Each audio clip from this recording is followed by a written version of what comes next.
High, আমি কুয়াশা। চলো আজকের ভিডিওটা তাহলে শুরু করা যাক। প্রথমে রিপোর্টগুলো গুছিয়ে নিলাম।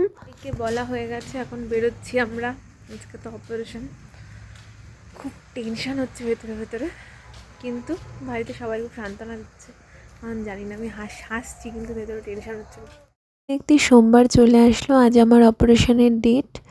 আর এই যে টিস্যুটা যেটা গ্রোথ হয়েছে মাড়ির মধ্যে, যেটাকে অপারেশন করার জন্য আমি আর মা এখন যাচ্ছি রানাঘাটে। যখন ছোট ছিল আর ছোট থেকে যখন আস্তে আস্তে বড়োর দিকে গেল, তখন অবধি আমি কোনো ব্যথা অনুভব করিনি। ব্যথা ছিল না, জাস্ট একটু রক্ত পড়তো, সেটাও যদি সামান্য ওখানে লাগতো তাহলেই।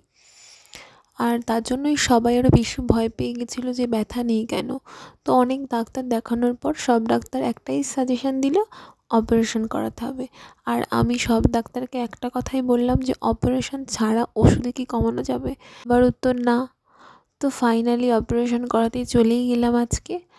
আর অপারেশন করানোর পর কিছু খাবার দাবারের রেস্ট্রিকশান দিয়েছে। তো ভিডিওটা ভালো লাগলে লাইক করো। দেখা হচ্ছে নেক্সট ব্লগে।